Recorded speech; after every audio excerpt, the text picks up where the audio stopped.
Hi, everybody. Welcome back to the Data Science Hangout. I'm Rachel Dempsey. I lead customer marketing at Posit. Posit, if you are joining a Hangout without knowing who we are the open source data science company building tools for the individual, team, and enterprise.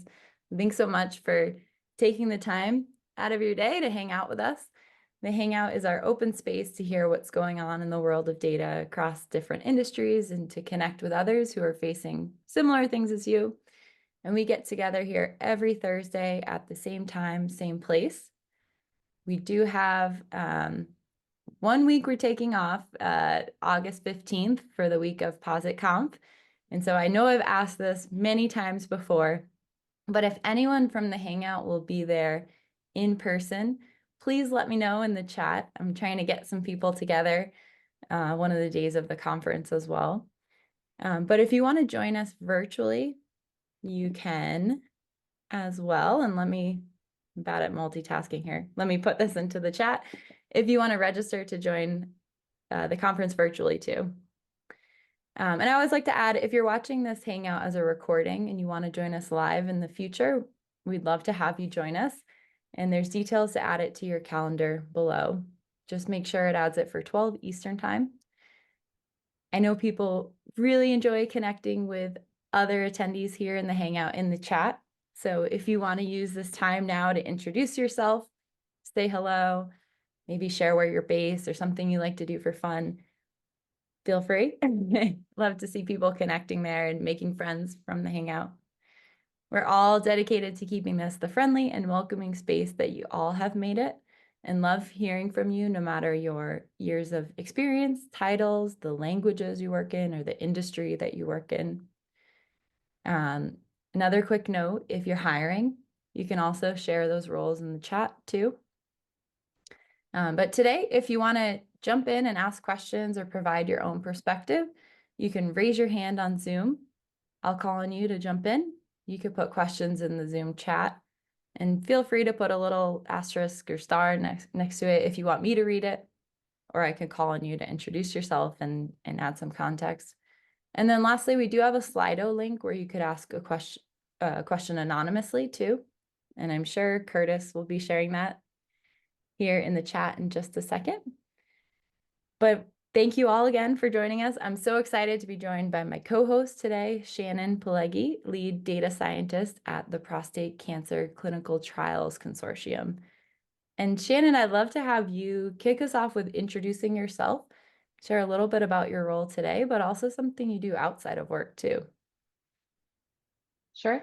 So my name is Shannon Pileggi. My background is in biostatistics. I was a college professor for a few years, and I worked in market research for a few years. And more recently, I've been in clinical trials for the past 3 years, and it's my happy place now. Outside of data science, I recently got into a gym in my local town. It's a community-owned gym. I go 6 days a week. I'm really into weightlifting. And I was thinking about it this morning, and I feel like it's not entirely unlike what we do in data science, and that you're constantly pushing yourself to failure and iterating and figuring out what works and moving on and getting stronger. I love that. Thank you.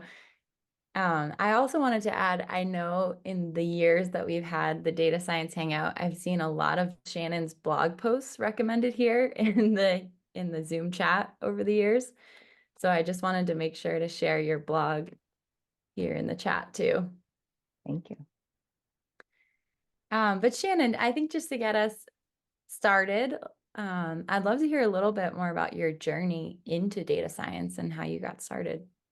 Yeah, sure. I mean, being a college professor, I knew about statistics and I knew about programming, and it got a little frustrating that I was sending people out in the world to tackle cool programming problems, but not like having any experience doing so myself. And so I was ready to make a change. And so my first industry position was more statistics oriented. And as I started doing that more, I realized I had more fun like learning about the programming side. And so in my current role, I am definitely more programming focused and less statistics focused. But I would say I've been using R since about 2005. Awesome. Thank you. Well, I get to ask some of the questions in the beginning as we wait for them to come in from everybody. But something I was curious to ask you about, because I saw one of your recent blog posts around working with Excel and R, Mm. and I wanted to learn a little more from you on the collaboration between data science teams and business stakeholders who prefer Excel. And I was wondering if you had any tips or lessons learned for us. Yeah, I mean, a lot of what we do is we have to work with other people to put together reports. And in an ideal world, we could seam together our reproducible tables and their narrative. But like, we're not going to onboard our partners to like GitHub and teach them how to use Markdown. I mean, like, obviously they could learn that, but like, that's just not realistic for where we're at. So we often do like produce tables in Excel for them to paste into the reports as they need to. And it's what works right now. Yeah, I think the post I saw was about exporting a table of G Yeah, into I mean, Excel. Excel is like a pretty like gnarly beast to tackle, especially like you get used to like so much like really pretty formatting from GT tables and like you're like doing all these beautiful things in HTML and then you try to dump it into Excel and like none of the beautiful things come out right. And so that recent post was just about some tips you can use like intermediate workflows and steps to like make the formatting come out as close as possible to what you specified. Yeah. But it's still not perfect. Would you actually be able to give us a few examples of some of the projects that you work on in your role, just to kind of put us in your everyday mindset? Yeah. So I work on clinical trials, and we deal with a large amount of data. And so part of the work that we do is to ensure that we're getting data in a timely manner and that we're getting good quality data. So we might be making monitoring reports, looking like holistically at all of the sites that are enrolling in clinical trials. Like, are they doing a good job in entering certain fields? And does the data look like of good quality? And obviously, we have different ways to assess that. Other types of like standard reports we do are safety reports um, for different monitoring agencies where we're looking at adverse event reporting and stuff like that. Thank you. I see Abigail had asked a question in the chat, and I'll read it, but it was, in 2005, did your employer teach you R, or did you learn it yourself Mm. on the side? How did you learn about R initially? Yeah, 2005, that was back in graduate school. So we definitely had graduate school courses in R, and that was my first exposure. I also learned SAS. When I was a college professor, I taught both R and SAS programming. And then when I moved into my first industry position, our team was mixed. So we were R programmers and SPSS programmers, and also people who are very good at writing like Excel macros and like doing crazy things in Excel that I've never done before. So I would say, that job more and more started to encourage and support the use of R, especially as they saw like the powerful things we could do in Shiny and Connect. So far, everyone's making me read the questions. I see Bill said, is there a list of packages specifically related to oncology research and reporting and that's widely used? In SAS, there are the standard procs and visualizations. What would be the basic toolkit for reporting the results of a cancer trial to a regulatory agency? My basic toolkit is GT Summary. It's my favorite package for making tables. I think it's flexible and can do pretty much everything you need it to do. And our bread and butter in reporting of trials is tables. Shannon, I know you're really involved in the community. I think that's very clear from all the ways you're going to be involved in the Posit conference, as well as I saw you were at USAR and you're involved with Our Ladies. I'd love to just hear a little bit about that and kind of how you got involved with the community to begin with, and especially Our Lady's leadership too. Yeah. So getting involved in the community was definitely baby steps. You have to start somewhere. I think it was a little easier when Twitter existed or people were active on Twitter. Um, so some of the first things I did was start blogging. That helped me to get to know people as they gave me feedback on the blog posts. Another really cool program that I enjoyed was when we were on Twitter, I served as Our Lady's curator for Twitter, where they had a rotating person each week showcase like things that they did in our, and that helped me get to know more people in the community. And through that role, I eventually joined the Our Ladies global team to support the Twitter curation program. And unfortunately, we had to retire that as we decided to leave Twitter. And then fairly soon after that, there was a call for volunteers to step up to join the leadership team. And so I said yes. And so now I've been on the leadership team for about a year and a half now. And what that means is that for the Our Ladies organization, we are a nonprofit and we have a board of directors. So I am one of 5 individuals on the board of directors. And yeah. That's awesome. I see Adam had a kind of a follow-up question here when you mentioned blogging. Adam, do you want to jump in? Yeah, you said the word as I was typing the question. But good to speak with you. So yeah, I'm just curious about just kind of my question was how you got into blogging, which I think you partially answered, but also how do you come up with the ideas for your blog posts and kind of like what keeps you going? Because I know that a blog is something that I've thought about doing. And I'm just like, I don't even know Mm. like how am I gonna get into it? Am I gonna have enough like steam to keep Yeah. it going? Yeah. I mean, part of like I explained that market research job had so many mixed skills in terms of programming that like not everyone appreciated the cool things I was doing in art. And I thought they were cool. And I kind of felt like they were just kind of sitting on a computer, like going to waste. And I was like, oh, this sucks. So I wanted to get it out into the world. And so I just had to think carefully about what I could do that was shareable or frame it in a different context that was shareable. And so that's what got me started. As far as like what keeps it going, I think having an infrastructure that just works keeps it going. You know, you see a lot of people talk about like, oh, I went to go like make a blog post and all of a sudden I figured out I had to like update things on my website and everything broke and I couldn't get my post out there. And that's like not a happy place. I think a lot of like of the technology has changed so that you don't have to live in that unhappy place anymore. But I'm like super pleased because my blog is built in Distill, which was like predated Quarto. And I was, always think about updating my blog to Quarto, but like every time I go back to blog, like it still works.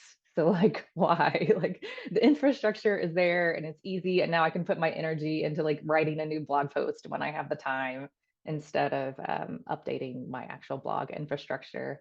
As far as like the motivation to keep blogging goes, like I just kind of like writing. And if I go too long without writing, I get a little itch to start writing again. I was putting like pressure on myself when I started to like have goals to like blog once a month.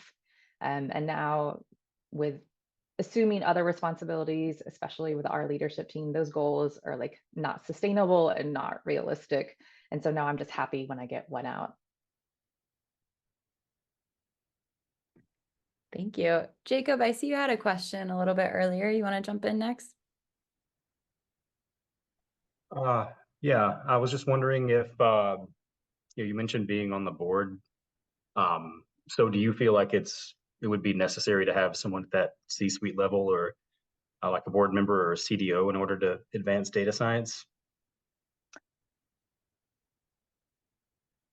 Um, I mean, I guess maybe I could use a little bit more context of your question. Like for the Our Ladies Board of Director, our mission is specifically aimed at empowering gender minorities in our spaces.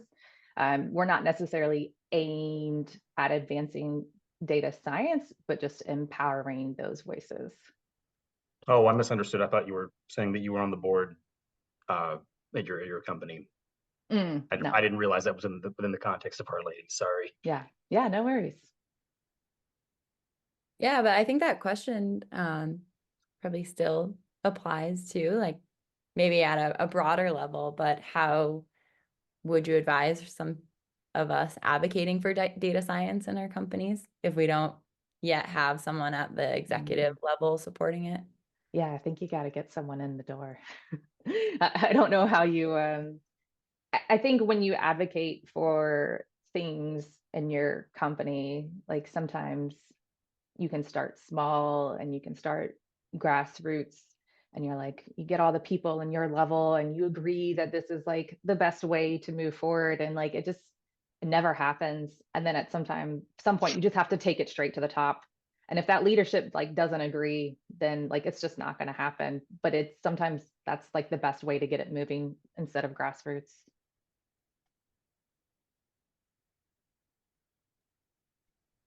I see there's I'm trying to keep up with some of the questions and comments on SaaS in here as well, but I think it was Rebecca? No, Elizabeth, you had a question about like pushing for R in relation to SaaS. Do you want to jump in and add context or ask about that?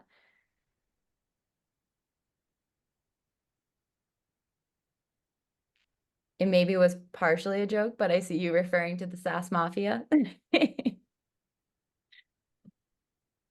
But I think that maybe a broader question I can ask is there's a lot of people I've noticed who are joining the Hangouts who maybe are having to use SaaS in their roles, but wanting to start using R. And what are the ways that they can start doing that and making the switch? Yeah, I mean, I think sometimes you have to ask, like, depending on where you are, and do this like very carefully, but like sometimes you have to ask for forgiveness instead of permission. Like, no one's gonna, people might not be like, yeah, go use R and do this different thing. But if you can show them something really cool that you did in R and some capabilities that you don't have in SaaS, then that's what is going to get people excited about it.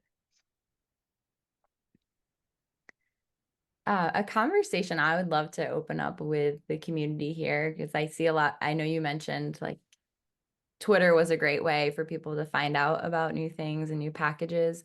And now a lot of our community isn't over there as often. And I just wanted to know, like, how do you keep up to date on new things now? So our weekly still runs. They used to actually have a mailing service where you would get the email with the weekly emails, and that mailing service is down and has been down. But the curators are actually still working every week to curate content and like aggregate all of those posts. So it's still a really good resource if you remember to go check it out yourself. And then the other thing I do is I listen to Eric Nance, our podcast, and Michael, because they talk about the top 3 highlights from the R Weekly posts, and they add like a really nice layer of context and depth and conversation around those posts about their own personal experiences. And I think that's a really nice way to stay on top of something. Thank you. Yeah, I'm curious to hear from everyone in the chat as well. I see a few other links being shared. But I was just wondering how people learn about new packages as well.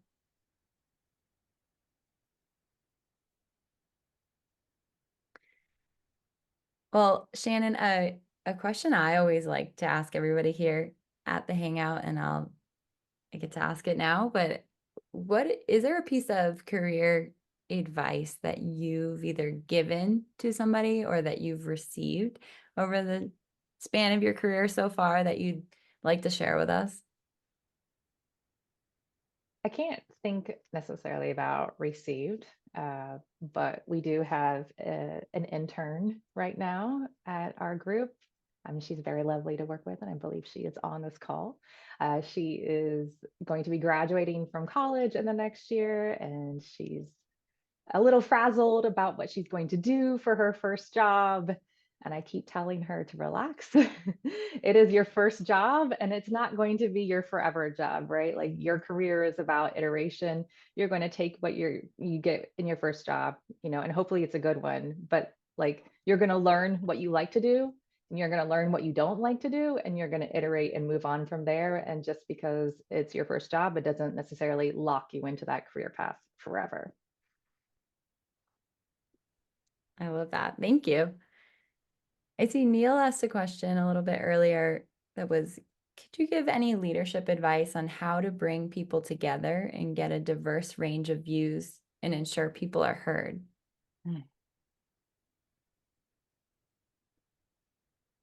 Bringing people together and getting a diverse range of views is really about creating a very safe place for people to talk, like a place like this.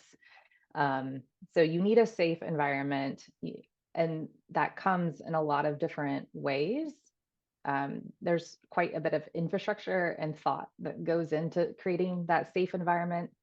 So for example, with Our Ladies, some things that we have are our code of conduct that explains like what sorts of behaviors like will not be tolerated in our events, and other things that you can do to provide that infrastructure or provide suggestions or ways that people can communicate in that environment, which Rachel does so good at here, right? She tells you, you can drop questions in the chat, you can post questions anonymously, you can star them if you want to read them yourself, right? It's really explicit how to interact in this environment.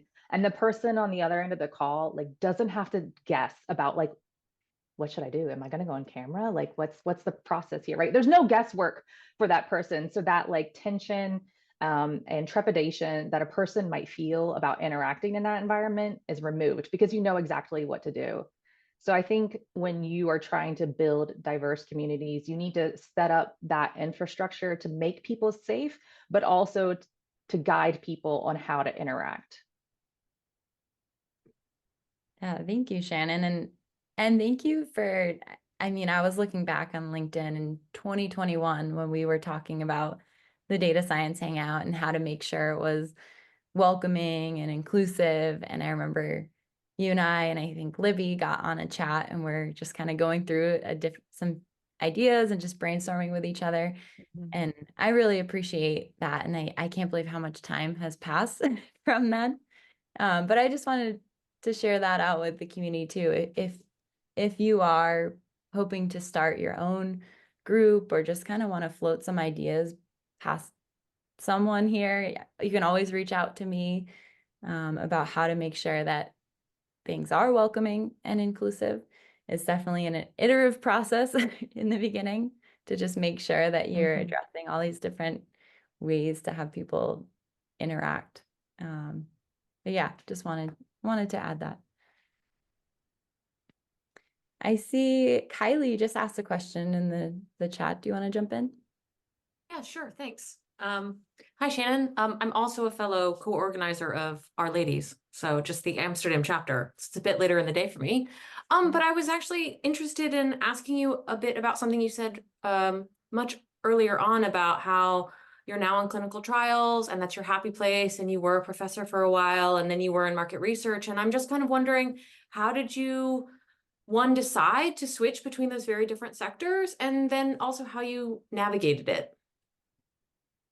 Yeah, I mean, when I left teaching, it was like two-factor decision. One, that I had to relocate to be closer to my family. And I actually like really loved the department I was teaching in. It was, I feel like, the best place in the world. Is like an undergraduate statistics program that truly like cares deeply about teaching and teaching well. And I had so much fun there.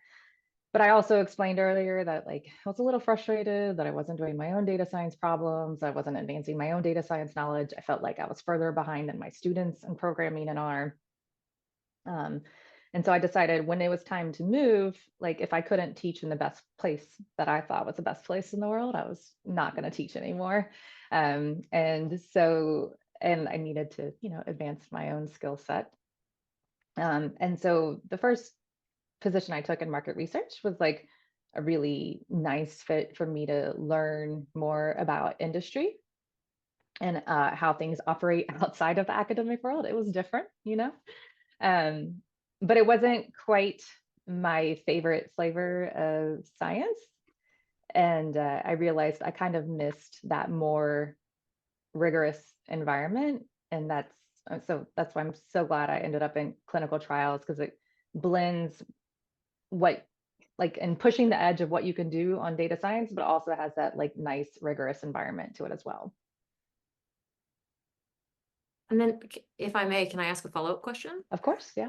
So then I've also recently, I saw that at the Posit Conf that there's going to be this summit about open source and pharmaceutical companies. And I always thought that those two may not go hand in hand. So I am curious about sort of how you use open source tools like R and R packages and things like that in a environment that needs to be very sort of closed and secure, and sort of how those two are balanced. Yeah, I mean, I'm super lucky that the team I came into like is a brand new team and didn't exist before, which means that there was like no legacy code existing like to protect, right? So we were a brand new team. We were writing code from scratch, which meant like we could choose our own tool set, and our tool set of choice was R, and that was clear, you know, that's the direction that we were going. As far as like industry standards, like it is accepted now that you can do R programming in clinical trials, right?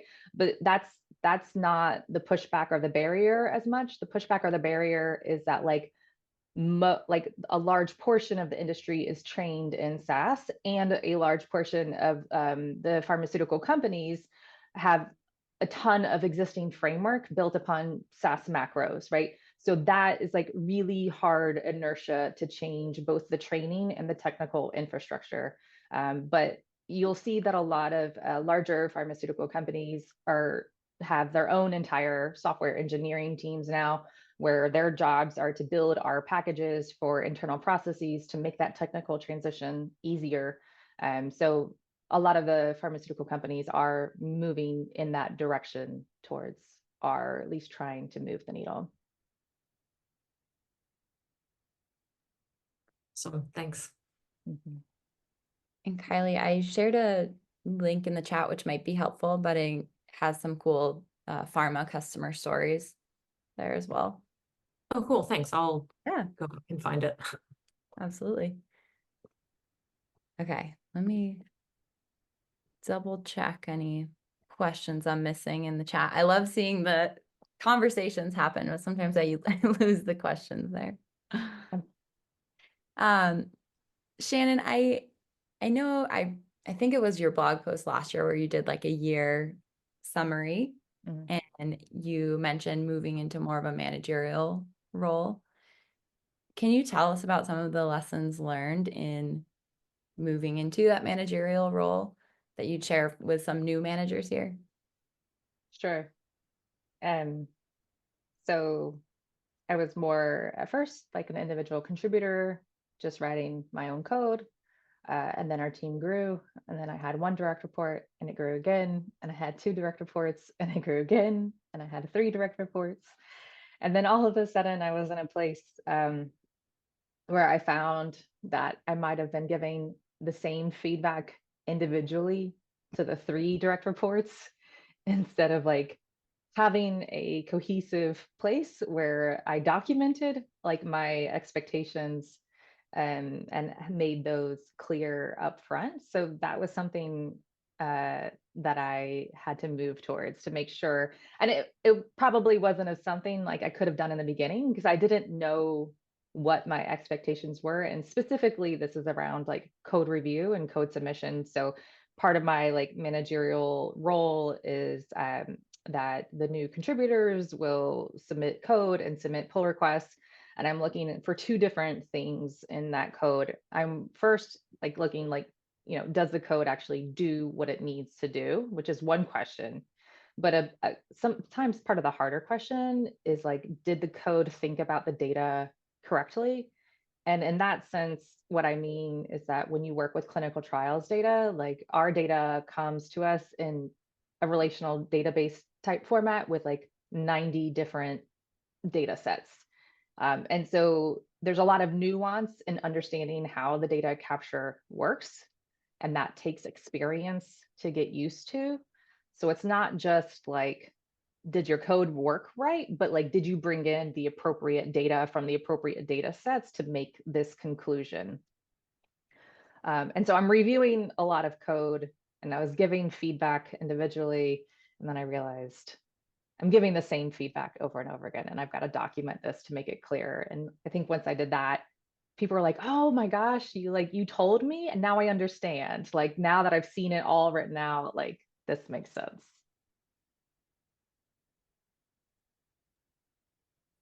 Thank you. I know code review is something we kind of like went off on a few weeks ago, and there was like Oh, a I big missed discussion it. on the code review. Okay. So I I don't know if anyone had any follow-up questions based on that too. What was the cliff notes from that? I will have to go get those resources shared and I mean, I think code review is like such an interesting thing because there's like this very traditional context of code review in software engineering where you're like writing functions for packages, you're doing unit tests, you're making sure the code does exactly what it says it's going to do. But that's like not the type of code review that I do. Like we're doing code review for data analysis. And I think that's a much different flavor of code review that just doesn't have as much documentation available. And I made my thoughts on it public on GitHub. If one of my friends on the call right now wants to go find that link and drop it in, that would be great. And you're welcome to read it, look through my thoughts, contribute anything back. And I made it public because I think it's some of the things are kind of like still kind of internal to our team, but some of the things I think can more broadly apply to other teams. And I put it in a GitHub repo and not in a blog post because I feel like it's going to be changing and evolving as I continue to think about it. And I also would love like other people's feedback on it. Thank you, Megan. Thank you. Laura, I see you mentioned you're interested in high level code review tips. Do you want to jump in and share any context or introduce yourself? Yeah, no, I was just, listening in, and I heard Shannon mention that that's specifically sort of what she was focusing in on. I have a survey. I taught myself R, and in the process of teaching myself R, and I'm trying to help a colleague just review some of her code for a survey analysis that we're doing. So we're like, coalescing the data, cleaning the data, and then we're going to be doing the analysis and then report output from R. And so I do see the link that Shannon's colleague put in there. So I'm going to check that out. But yeah, if you have any other sort of like high level tips, that would be useful. Yeah. There's maybe a better way to ask that, but that's, No, I mean, I that's think you. when you're working in a team on code, you kind of have to have, especially if you're working long term, or like, I don't know if this is a one-off project or not, but like you kind of have to hone in on like what your preferred style of coding is so that we can all read the code independently and smoothly without having to guess what's going on, kind of have things in the same order and lining up. But in terms of like tips for code review, maybe I can work on that more. I mean, one of my goals over the next year is going to be for me to do less code review and for my direct reports to be doing more code review of each other and me so that they flip the role. And I think as we do that conversation, we'll learn more about like processes about what works for everyone in terms of it. But it's a pretty painstaking process, to be honest, to go through everything line by line and validate the results as well to make sure that the tables are coming out right, that the numbers are lining up. But it has to be done.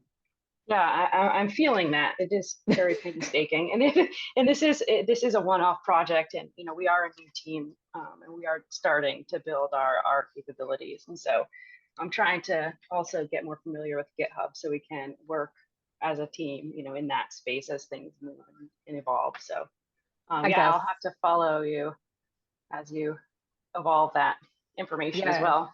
well. My initial tip, because you mentioned it, would then be allocate a lot of time, because it takes more time than you think, and probably as much, or I'm not even sure what fraction, but like possibly as much time as it took that person to write the code. Like, Okay. All right. I appreciate that. Thank you. yeah. Thank you. Libby, I see you asked a question a bit earlier around the R community. Do you want to jump in? Sure, I lost it, but it was definitely like, how has being active in the community changed your trajectory, do you think, or opened up opportunities for you? I'm often talking to people who are very, very hesitant to start interacting in the community or start posting things or just start talking about what they know.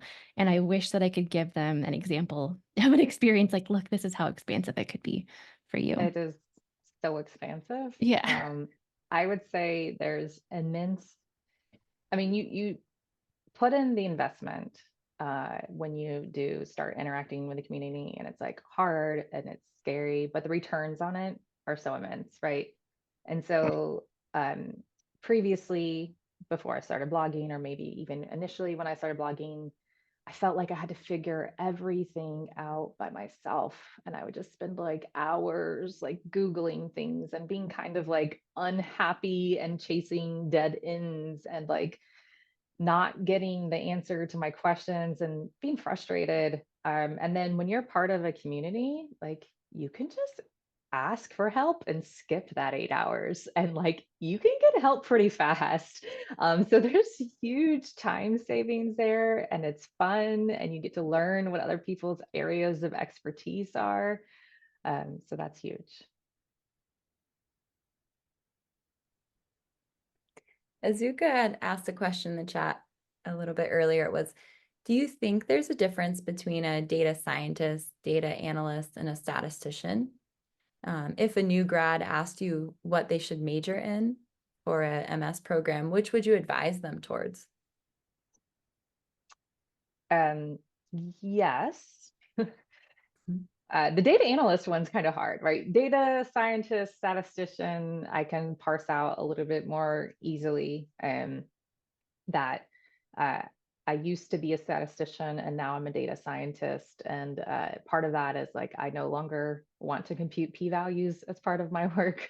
So I don't do that anymore. Like, I think it was great training for me, and that like I understand how to think about data, and I know how data should be organized, but I'm not actually interested in doing the analysis. So, or like the heavy lifting of the analysis. So if you really like doing the analysis and finding the results, then statistics is a great way to go. I think data science is obviously a very broad field, and can mean a lot of things, but maybe to like further delineate, right? You can do like software engineering flavors of data science, and you can do more data analyst flavors of data science. And those are two different skill sets. And so the people that I know that are like software engineers, they don't actually they have less opportunity to work with data and real world problems, right? They're writing functions and tools to like do things. And I think, and I do some of that, right? I do some package writing, but I would really miss working with the data. Like, I actually like working with data. I like working with real data, and I like it finding the messes and helping find the solutions to the problems. So I think that's more of like a data analyst role, and it might not have as like fancy of a title or like connotation, but I think it's like still like really fun and valuable work.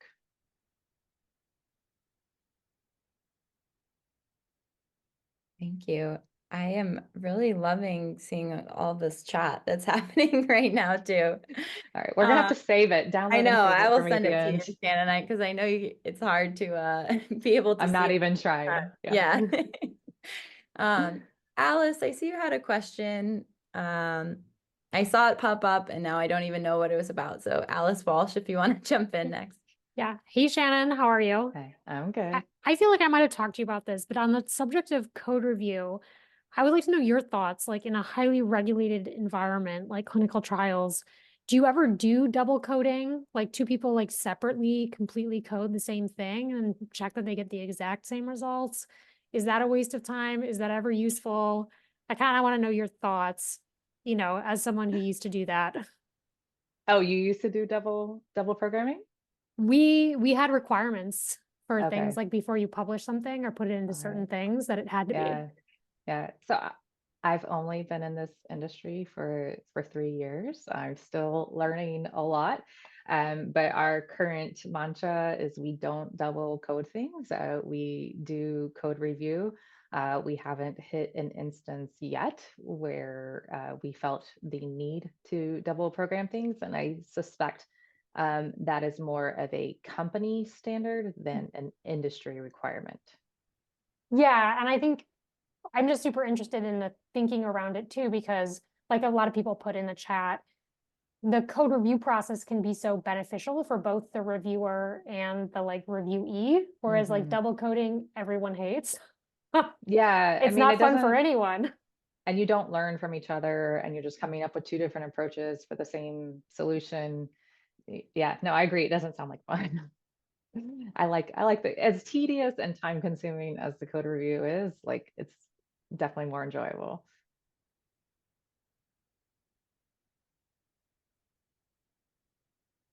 Okay, if anybody feels that I'm missing their question somewhere in the chat, feel free to just copy and repost it there just so it doesn't go unanswered too. I just want to make sure I say that. Double check there. Rachel, can I follow up on that last question? Yeah, of course.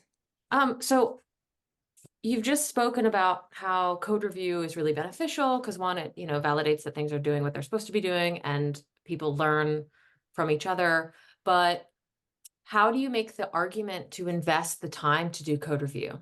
So if your manager thinks, no, it's too much time, we have too much work, I don't have time to have two people looking at the same body of code, what's the argument to convince them? I mean, I think it's about the quality of the product that you deliver, because there's just so many places that even like I can go wrong, right? Like I feel like I'm very well versed in the data. I'm very well versed in like what we need to do. And I'll send it to my direct report and ask her to code review me, make sure I didn't miss anything. And she found something, like she found like, oh my gosh, like there was this one data frame you actually forgot to account for when you drew this conclusion, right? And maybe that logic would have been missed when I just presented a table of numbers, but it would have been incorrect. And like, so I think it's about increasing our quality and also increasing our quality or output and increasing our internal knowledge base at the same time. And does that ever become problematic if you're faced with really tight deadlines? It's challenging, but it's like not an excuse not to do it. It's like, it's not something that it's non-negotiable for me. Like this deliverable can't go out without a code review. I think there are different levels of review you can also employ for quality checks, right? Like if you don't have time, there are like, especially if you're like tabling numbers, there are some shortcuts you can take in terms of like, I don't have time to like look through the code, but I'm going to actually like look through some raw data listings. I'm going to spot check some numbers. I'm going to make sure that that 5 matches this 5 lines right here. And like if you're in a super pinch, but yeah, for me, it's still non-negotiable. It doesn't go out without a review. I think you may have found a new blog post. So one, why the argument for code review is good, and two, shortcuts if you don't have time or your manager won't give you the time. So Yeah. it's so that's the fight I'm currently in. So we'll see how it goes. Okay. I see there were a few anonymous questions I had missed from a little bit earlier, but one was a lot of training is online now. As an instructor, what are your views of online training, and do you have any tips for delivering online training? Like, are we talking about like face-to-face interactive online training, or like async, like online courses, or I mean, I guess it was anonymous, so you can Yeah. answer. Maybe async? Yeah, I mean, I've certainly been a participant in like async online courses before. I've never really run one myself. I think those are harder to make. I mean, they're good, definitely like a lot of good Coursera courses and stuff like out there, but I think they're harder to like make it meaningful and make stick and make like long-term impressions in your brain. At least for me. But what I do more of is online training in terms of interactive workshops, especially for our ladies. I do really enjoy that because I still like really love teaching. It's super fun, and I'm glad I have the opportunity to do that every now and then. In terms of tips for making those run well, like you have to like let there be like awkward pauses. You have to stop and let people's brains like catch up so that you give them the opportunity to ask questions. You don't just say, does anyone have questions? And you move on. Like you say, does anyone have questions? And you stop and you awkwardly stare at the screen and let it be quiet. And just when you think you're about ready to move on, someone's going to pipe in with a question. So you really have to give the people the time, and it's even harder when it's online and you like now like you got black squares, right? And like so when you're in a room, you can read people's faces. Like you can see like and especially if like you've been working with them for a while, like you're like, you have your confused face on, we need to stop right now. So it's definitely harder to do that online. Yeah, I think sometimes like being like the only one with a camera on, I'm not talking about the Hangouts, but like a workshop or something, and you're just talking, it's like, I don't know if anybody's actually getting this or listening, or did they walk away? That's really hard. Yeah. The other anonymous question was, what is the best way for a junior member of staff to influence senior managers? How would you prefer to be approached? Directly? I mean, yeah, I think there's lots of reasons people, if there's a conversation you want to have with someone, then have it. I think there's lots of reasons to be afraid of having that conversation, that you might think it might not be received well or whatever, but you don't know until you have that conversation. So I would just say directly approach that person and present your ideas. But I'm not quite sure if that was the question that was being asked, so I'm happy to. Yeah, if that was your question, feel free to add any follow-up in Slido too, if you want. Camila, I see you had asked a question a little bit earlier, going back to the clinical data. Do you want to jump in? And I'm happy to read it. Oh, there you are. Yeah, I was just, fiddling with the mic. No worries. Yeah, I just have a question regarding clinical trials data. So earlier you mentioned that clinical trials data tends to come to you in a lot of different data frames. And, I've used real world data in the form of public health data sets, but I'm really trying to learn how to use electronic medical records. Do you have any advice for someone who's starting this field and interested in working with clinical trials data, especially things that are really awkward and messy, like nested variables? Honestly, like I don't deal with electronic medical records directly. So we design our own data capture systems. And so the way it comes out is prescribed by that data capture system. So, I mean, I'd be curious to learn more specifically about the types of data you're dealing with and that nesting structure before I could like really offer you some sound advice. But I think, you know, one thing that kind of helps is if you can find a sweet spot with things that mimic that structure but aren't quite as Wild West. So for example, taking, I don't know if you're talking about something with like API access or whatever, but kind of taking baby steps to learn about those workflows, maybe in a different context that's like lower stakes, or maybe where the content matter is more familiar to you, so you understand how to navigate that process. So for example, like the first time I ever used API tokens was like on a personal project to create a library of books that I checked out for during COVID for my kids. And I wanted to create this like catalog of books and learned how to like use APIs that way. And it was a cool learning experience that like transferred over knowledge to like API work that I need to tackle now.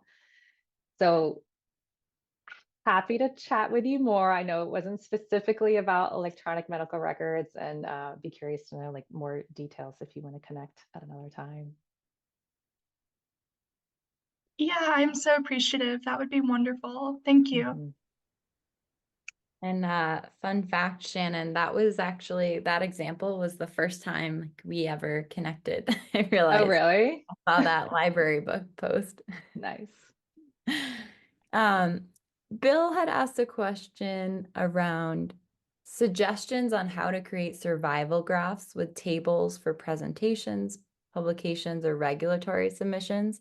And I know, Travis, you had just shared a link that was getting a little bit of attention there in the chat. So I didn't know if you wanted to just talk about that briefly too. Sure. The link is good. There's a lot of in the Pharmaverse more broadly, for those who are interested in this space. The Pharmaverse is a collective, I guess I'll call it, that has a pretty broad selection of packages that are useful for regulatory submissions. And this is one of them that I posted from this Insights Engineering GitHub org that just has a very cool list of tables, listings, and graphs or figures. And yeah, it comes with our code and then the rendered version of that R code and the HTML document. It's a really beautifully rendered page, so it's nice not only for programmers but for stakeholders to look through and see, you know, what it is that they would like to see with their TLGs, and then we can kind of produce it and modify them as needed on our side. Can you remind me what a TLG is again? Oh, sorry. Yeah, the tables, listings, graphics. Okay. Sometimes TLFs, tables, listings, figures. I don't know why we have to abbreviate everything in pharma. Sorry. Or sometimes it's TFLs or Yes, you're right. Yeah. Yeah, just to make it extra fun. Yep. yeah. And if you're talking specifically about survival analysis, I would definitely recommend Daniel Silberg's DG-Surfit package, which is comprehensive and flexible to both tables and visualizations. Thank you. I see Azuka also asked, do you have any thoughts about simulating clinical trials? Have you used a lot of Bayesian adaptive design in your work? That is something that we are just starting to get into, and I'm just starting to learn about, but no, I don't have much experience to date. Well, I know we just have a few minutes left here, and we've shared a bunch of ways to find your blogs and different blogs, but what is the best way to connect with you or keep updated on things that you're putting out into the world? Sure. I'm on LinkedIn. I'm on the Our Ladies community Slack. I am on Mastodon. And so you can find me in a lot of different places. And if you message me and I don't reply, you're welcome to message me again, because sometimes I forget where all those messages are, like which platform they were actually on. And I know we mentioned this in the beginning before we started, I think, but you'll also be at the Posit conference in, is this 10 days away? 9 days Yeah. away? Yeah. Do you want to share a little bit about the workshop? Sure. So at PositConf, I will be co-teaching What They Forgot to Teach You About R with David Aja. We've taught this together for 3 years. Super fun material. This year, we are teaching a half day on debugging and a half day on personal R administration. So if you want to get into the weeds of how your computer works with your R installation, that's David's section. If you want to understand how to more efficiently debug functions, like if you've never used the debugger, if you've never used a browser statement, any of that, like I have a million videos up on YouTube because I give it at so many different workshops. You can look for that content, or you can come join us live in the workshop. It's always more fun in person. And you're also giving a talk? What's And your I talk? will also be giving a talk. My talk is called Context is King. I'll be in the Making Great Tables session. And we're going to be talking about variable labels in R, which I think is not very well known feature. And I think there's a lot of advantages to using this feature that I'm going to talk about. How do you prepare for everything to be at that's going to be at the same time? Well, luckily for PositConf, like a well-tested teaching material. Yep. So like I didn't like actually try to give a talk like the first year I was teaching a workshop. That would have been crazy. I do know people that do that, but that's not for me. So at least the workshop's pretty well set. Awesome. Well, I'm so excited to see you there. I did just want to let everybody know that, so you've probably heard when people get accepted for talks at Posit Conference, we have them go through speaker training if they want with this organization called Articulation. And Articulation is going to actually join the data science hangout next week. Oh, nice. So if you want to learn from them without yet being a PositConf speaker, I encourage you to join next week's data science hangout too. Blythe and Acacia from Articulation will be here. That'd be cool. Yeah. Awesome. Well, thank you so much, Shannon. I really appreciate you taking the time to join us and sharing your experience. And thank you to everybody here in the chat with all these amazing links and, and everything that was shared here too. Thank you all. Have a great rest of the day, everybody.